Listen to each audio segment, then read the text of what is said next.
morning to you, Jess, and good morning to everybody here today. Yesterday was one of those ones for the ages. Andy Jones alongside me. We love races like we saw yesterday because it puts a bit of ticket back in the field. Absolutely, it does. As we see Mr. Clark parked off to the side of the road.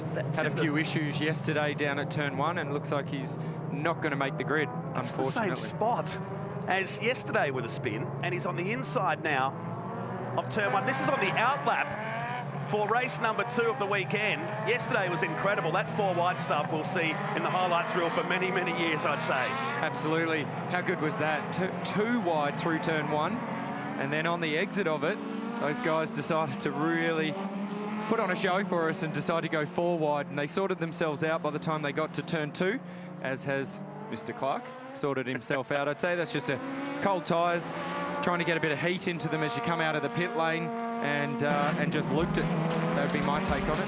Very cold day. It's a very cold morning here at Sydney Motorsport Park. We take a look at your grid results based from yesterday. James Duckworth, 3 straight wins now at Sydney Motorsport Park. He'll start alongside Kel Tressida. Jay Robson, 10 top 3 results in the last 14 races. We'll start alongside Craig Woods, Joel Heinrich and Peter Carr on the next row. Blake Skivris and Reece Chapman. Chris Stevenson and Brendan Tucker will start on row number 5. Back to Adam Kasuchio and Lee Bowler. Bruce Duckworth had a moment with his car yesterday, but managed to claw his way back up into 15th. Carl Inspin, Paul Faber starting down on the 10th row. Back to Jeff Waters and Ian Chivas. David Macon and Sam Chester on row number 12. Back to Matty Dunstan with that spin yesterday where the car got towed back into the pits after that wild moment down in turn number 1. She'll start from the back of the field in the McDonald's number 3. So down they come, first race of the morning here. Cold conditions outside, but it's going to be a beautiful day out there. The wind has picked up. It was nice about 35, 40 minutes ago, but it's just picked up in the past 10 minutes. Yeah, exactly. I just did the same thing as you, mate, and looked out the window here because the breeze really had died off at this same time today versus what it was yesterday. But looking at the flags, which they do not lie, it has picked up quite a lot, and it looks like it's blowing as it did yesterday morning and Friday, straight up the main straight here onto the nose of these cars. So we saw yesterday when these guys came up to the grid and they took off that grip levels are really, really low here this weekend. And we saw about 5 or 6 cars just sit there with massive amounts of wheel spin. So I think what we'll see today from these guys is they would have learned from that. A lot more clutch modulation to get them off the line. And this is an opportunity here for them to practice that. So roll into position now, Michael Rinkin on the right-hand side. This is Bruce Duckworth's onboard camera. The laser plumbing and electrical entry. A busy day for the Aussie racing cars. Had a pretty quiet one yesterday with just the 1 race. Today we've got 3, the top 15 inversion race to come up in a couple of hours' time, and then they'll wrap up proceedings here at the Red Rooster Sydney Super Sprint. Good crowd yesterday, looking forward to a bigger one, another 200 kilometres of racing. You've got another race to come up as well. Yeah, I've got another one in between the 3 ARC races today, and I'm excited to see what these guys are going to do for us because they really lit the place up yesterday with some of that stuff on the opening lap. It's fantastic. It's a green flag, waves at the back. Cameron Vanderdungen's down in pit lane for us as well today as we go racing here at Sydney on Sunday morning.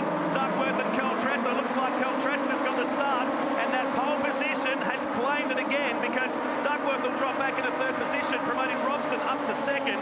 So we go side by side here. That's Reece Chapman on the outside, spinner in there, and that's Woods going off at a big rate. Very fortunate there to be not collected by anybody. Woods was on the extreme inside of turn 1. Looked like he got a tag in the rear and was looped around, but fortunately the field have not made contact with him, and he'll be able to spin that thing back around and get going. Drop him a ton of positions in the field. There's Stevenson still side by side through turn 3. Peter Carr about to make this 3 wide. No, he won't on Brendan Tucker, but dives down the inside at the last moment to move up another position. Peter Carr had been out of the seat for about 12 months, but you would have noticed that in Townsville. He got pole position and a couple of race wins. Yeah, and he's doing a little bit of racing in the Ute series as well. So took 12 months off, and now he's come back bigger and better than he ever has been. Come back sharper. Interesting there with Duckworth on the pole. We saw exactly the same thing with Tressida yesterday. I'd say grip level in that position particularly is worse than anywhere else. We've seen a very similar trend over a lot of categories this weekend, that the pole man struggles to get the car off the line regardless of what car they're in. So, you know, for me, you want to win the race, but you don't want to start from that position. Yeah. Pretty tricky. Let's see if Duckworth can make some inroads here on Tressida and Robson. So you want an even race finish, even number race finish. Now there's a 5 spot 5-second penalty, looks like on our screens, to Robson. On our screens right now. Can only assume that'd be for a jump start, perhaps. Yeah, it could be. I just noticed the same thing, and interesting, we don't get that too often. Particularly, it wasn't there at the start of this race, so we can only put it down to a jump start. Judge of fact. Every single row has a judge of fact to make sure that they don't jump that start. I'd say today, unfortunately, Robson's been pinged. Oh, man, he's going to have to get on with it now because we're going to battle for the lead here now. Tressida under siege from Robson and Duckworth. They've caught the Kart Centre Perth entry, car 75, last year's Rookie of the Year, to jump on board with James Duckworth, looking for 4 straight wins here at Sydney Motorsport Park in the Aussie racing cars. That was looking like it was going to be on there. Robson had a look on the inside of Tressida, and Duckworth thought, I'll see if I can get 2 for 1 here. Sitting back behind this group right now. They've pulled away from the likes of Skibberus and Carr, who's just got up to 5th position in the background of that shot, going down the inside of Joel Heinrich. We saw Stevenson running down the main straight, then on his own, the freight train of cars using the slipstream. He almost got past by 3 cars. Let's have a look at this replay. You can see Duckworth there on the right-hand side of the shot, and you just saw the back of the car sit there. It sort of tried to squat and then went sideways, so no grip in that pole position. Oh, and we just see that replay of Wood. He actually went around on his own there. No tag. We'll be disappointed with that. Cold tyres, clipped the curb maybe? Yeah, there's a little patch in the middle of the road there that's really grippy. Whether or not he's hit that with a bit too much lock on and it's spun the back of the car around, because you know, we're getting a bit of that in our Super 2 cars. Let's have a look. There's the patch I'm talking about. You can see the little bit of hand movement there from Duckworth, and it looks like it's caught Woods out and around he went. It's on board from the Duckworth car.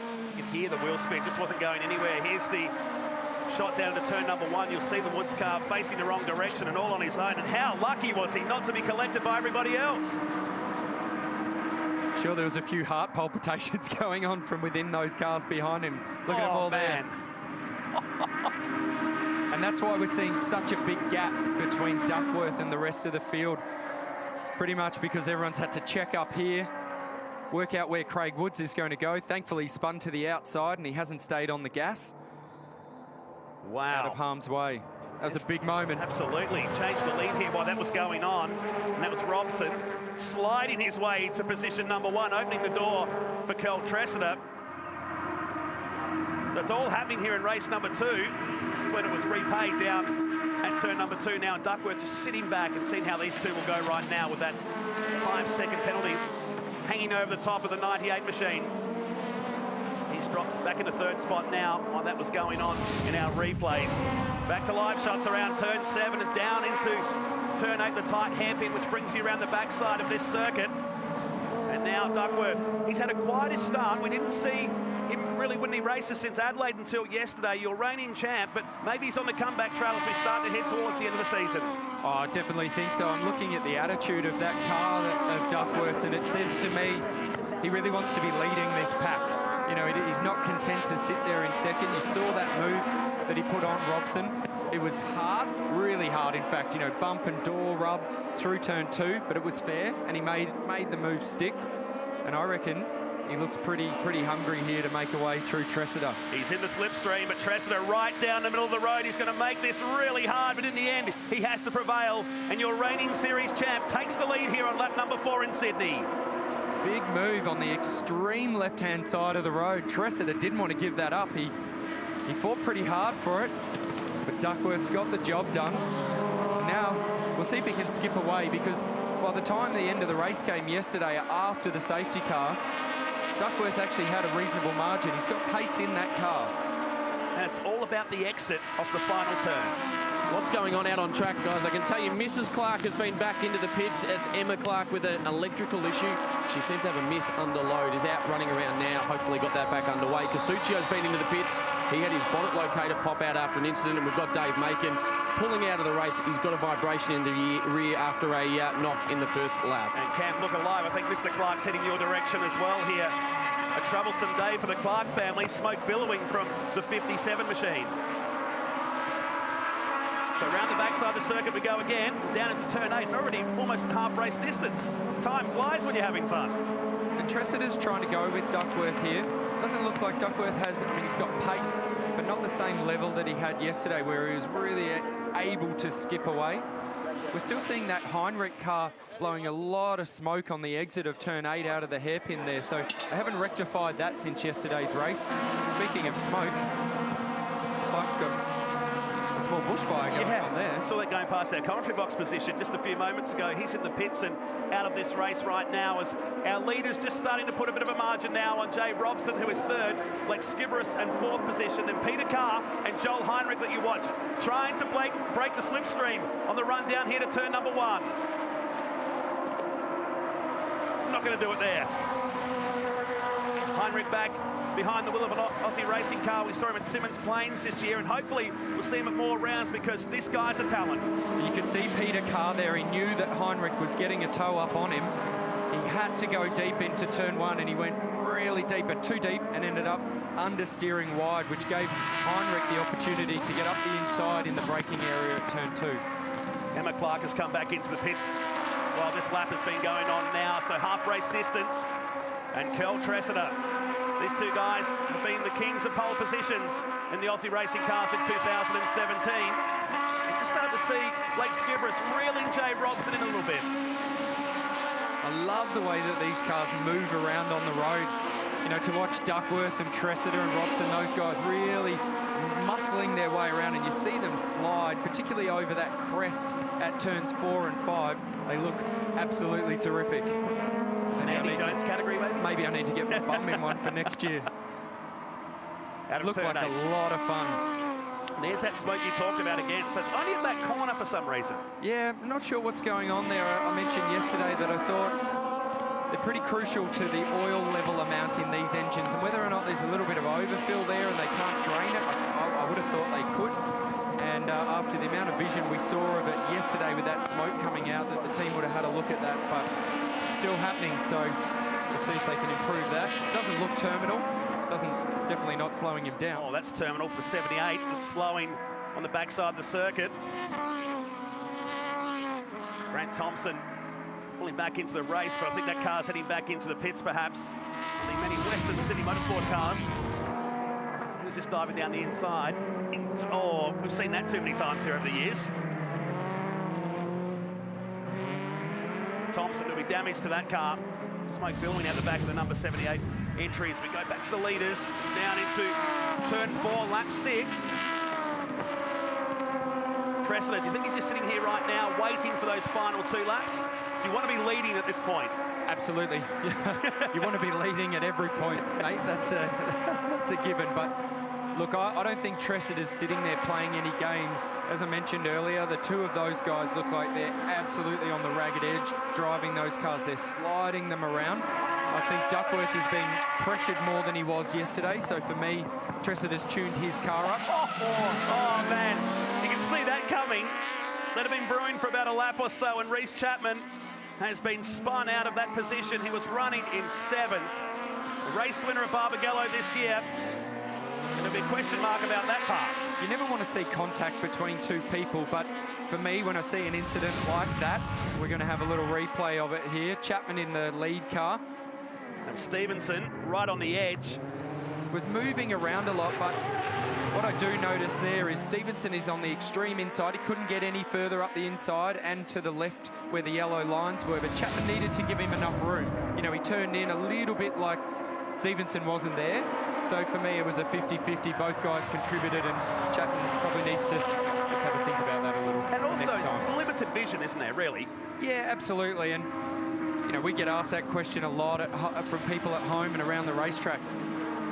Why do you run into somebody? Well, obviously you don't do it intentionally. Yeah. You don't know that somebody's there a lot of the time. You get a lot of blind spots in these cars. You can see how low the driver is sitting, how far back the driver is sitting, and you've got to have a bit of spatial awareness. Here we go. This is a great onboard shot, and we're actually up higher than the eye level of where Duckworth is sitting in this car, so he's got even less vision of that. So, you know, incidents happen, but you've got to go back, you've got to look at them and learn from them and try to not have it happen again. You can't exactly just crank your head over your shoulders to see what's going on like you do on the M4 motorway at the back of Sydney Motorsport Park, and with the Hans device now as well, it's even hard to turn your helmet, isn't it? Yeah, for sure. That's a ripper shot on board with Duckworth. This is Chapman fighting his way back after being spun. The 25 machine is back in 11th position. racing with Lee Bowler at the moment, so some good battle packs right through this field. We've lost Clark and Macon so far out of this race as we're 4 laps from home. A top 15 inversion to come up later on this morning here at the Red Rooster Sydney Super Sprint. Duckworth and Tressida some 4 seconds ahead of Jay Robson right now. Yeah, so those guys have just skipped away, haven't they? Robson got a terrific start from the second row, but he just doesn't look like he has the same pace of the 2 leaders. Here's Duckworth. This is Bruce Duckworth further back in the field. He's 14th at the moment, chasing Thompson, and that hurts rent-a-car entry. The 3rd body on that car. Big damage at Adelaide, big damage at Barbagallo in a round over there this year. But at their home track here at Sydney Motorsport Park today, looking for a strong result. He's running 13th at the moment. A lot of damage to that car earlier in the year, and looks like they've upped the livery game as well and added some bling to try and make sure that people can see them out on the road and not run into them. Black and gold race cars. Something about them, isn't there?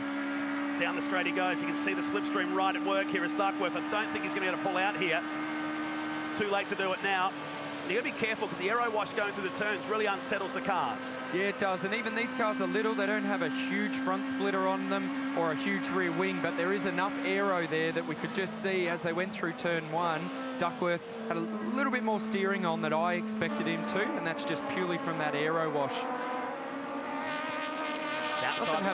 Doesn't have much straight line speed in that car though, given that he had the opportunity to tow up onto him. I expected a little bit more out of it, so maybe a little bit of horsepower increase.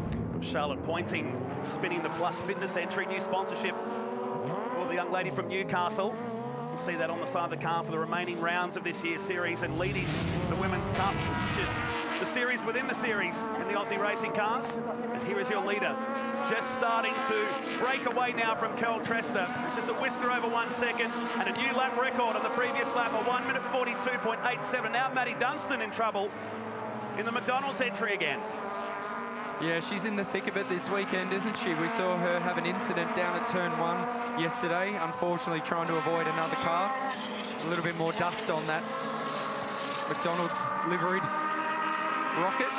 So unfortunately, pretty tough weekend for Maddie. Bonnet rubbing hard down on the ground now as well. That was a spin down at turn number 4, grinding away.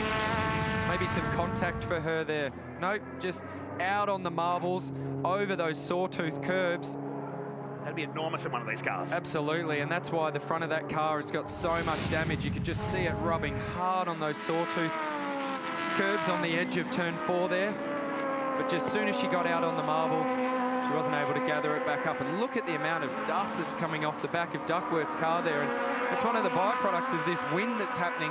We've got a tip across the road from Sydney Motorsport Park here, and it's blowing all the excess dust from there over onto the circuit. And that's contributing to this lack of grip also this weekend. And that was a great shot, seeing the dust coming off the back of Duckworth. Incredible conditions here on Friday in practice and qualifying. Wind gusts of around 70 kilometres an hour blowing up the straight.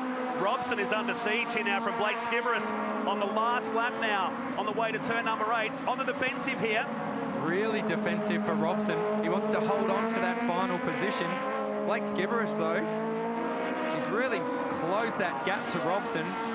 He won't know that Robson has a penalty for a we perceive as a jump start there, but he'll be trying to finish in front of him on the road.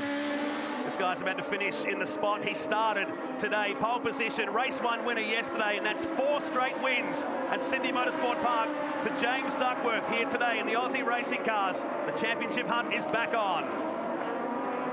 Tressida will be 2nd, Robson 3rd, but we'll go back with a 5-second penalty. We saw it slide up on our screens too, a 10-second penalty for Reece Chapman down there too.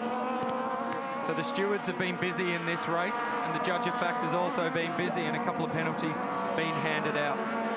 Battle's still going on here into the final turn. This is Thompson under siege from Duckworth, and Quinn, who's back in the field today.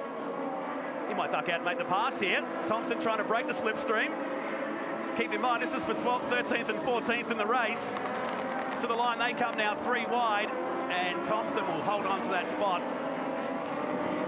Take a look at the results very, very soon. But for these guys, they'll be starting mid-pack for the next race later on this morning. And an overall grid based on points for this afternoon's finale, which is also double points. Yeah, we're going to invert that top 15. And one thing we know, mate, is when that happens, it livens up the whole show, doesn't it?